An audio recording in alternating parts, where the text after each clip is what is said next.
Hello again, you're with Smart Money here on Bloomberg UTV. This is the show that tells you how to make your money work for you so that you don't work for money. And as ever, we're telling you where you should be investing. Talking about where to invest, we understand the concerns that you face with so many products promising you all kinds of permutations and combinations with your money. It's tough really to go out and choose, especially if you want something rather basic for your portfolio. So if you're starting out building one for yourself, a portfolio, which are the 3 or 4 funds that you should be parking your money on. We'll tell you that in just a bit. But first, let's just understand what factors you should consider before picking a fund for your portfolio. Here's a quick checklist. For a retail investor who doesn't have first-hand knowledge of stocks, the best thing for you to do is to invest in mutual funds. But how can you pick a fund that works for you? Smart Money has some answers. The first and most important thing is past performance.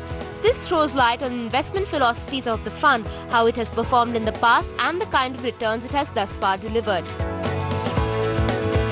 It is important to note that you should go for funds that have been around for long. They are more likely to give you a better picture of what you could expect. And when you look at past performance, it is also important to check how its peers have done. But remember, you must compare like with like. Still, this is not the only indicator. Past performance does not necessarily indicate future performance. It's almost impossible to predict for anybody based on past performance how the future of that particular scheme will happen. It's impossible. You could also consider comparing it with the benchmark index. This will show you how the fund should have done. Basically, benchmark returns are the targets that funds should achieve, and a fund is said to have done well if it manages to consistently beat its benchmark. Another key indicator is the fund manager and the whole fund management team. Second is management team. You know, your CEO, your CIO, your top team together, how long they've been together. Are their chief investment officer changing very frequently? They're coming and going. So that means there's no consistency in thought process. How much process you have, each individual play a very active role in that. So you cannot cut out individuals into it. Finally, the most important thing is to remember why you are investing. You need to know how much risk you can take and invest in funds that happen to meet that risk appetite. Well, those are our ideas on how to go about picking a fund for yourself. But the experts all say that for your core portfolio, you need one large, one mid-cap and one small-cap fund. So which ones should these funds be? If you're looking at building a portfolio right now and you have these questions buzzing, we have our friend here at Smart Money, mutual fund expert Radhika Gupta of Forefront Capital Management, joining us on this leg of the show. Good to have you as ever, Radhika. You were just hearing what we had to say about going out looking for those funds that would be right for you and a bit of a checklist. Do you have any additions to make on those? Vikram, I'd add 2 points there. One is, and you talked about this a little, look at the performance of your fund relative to a benchmark. That's very, very important, and it's something investors often miss out on. It's easy to see a 10% return in a month like last month, but you have to keep in mind what the Nifty did and evaluate a fund manager in the right context. The second thing is to keep in mind the cost of investing and how much a fund charges. Different funds have different expense ratios. This information is publicly available. So make sure you're investing at the least cost. Fair enough. So those 2 additional points when you are going through your checklist on picking out the right mutual funds for yourself. But Radhika, now help us pick these out, because sometimes you are lost for the kind of choices that are available right now, and so many of these products delivering the exact same thing, it's very difficult to choose. So keeping these points in mind that we are sharing with our viewers, which are the best mutual funds if one is looking at 3 or 4, because we don't want to over diversify as well?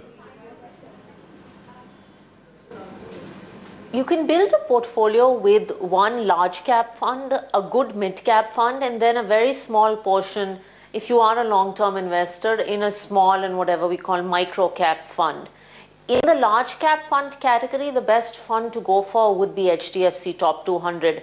Now, when we go through a checklist of how to pick a fund, this qualifies on most of the points. It's been around for 15 years. It's consistently performed, and by performed, it's beaten the benchmark by a little over 10% in a 15-year horizon. It's got the right size for a fund, at some 8,000 crores. So it's in very, very good shape. Prashant Jain, the fund manager, has been with the fund house for a long time.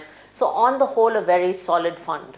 We're in agreement on all these factors that point towards putting in money in a fund like HDFC Top 200. The only one point I'd like to make, Radhika, is that when you're looking at the equity markets and you have a certain kind of exposure to direct equity, you would try and replicate something that HDFC Top 200 is doing. So why not just direct equity and leave out a fund like HDFC Top 200?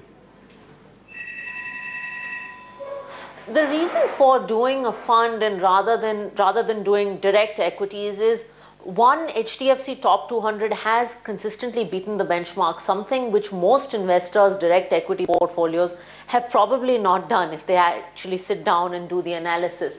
Secondly, given the time involved in beating the Nifty, if you are doing direct equities, you're probably better off going with HDFC Top 200. It turns out to be cheaper for you as well.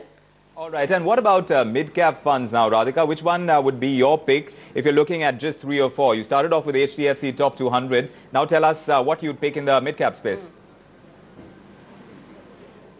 In the mid-cap space, there's a fund from the BNP Sundaram fund house called Sundaram Smile. It's a specialist mid-cap fund benchmarked to the CNX mid-cap. And again has consistently beaten the mid-cap index. One thing you need to keep in mind with a mid-cap fund that's less of a concern with a large-cap fund is the size of the fund, and this fund is at a sweet spot where size is concerned, because if a mid-cap fund gets too big, then it's very, very hard for the fund manager to make attractive investments in mid-cap companies. This fund over the last 5 years... This is a fund that's been around again, Yes, go on, Radhika.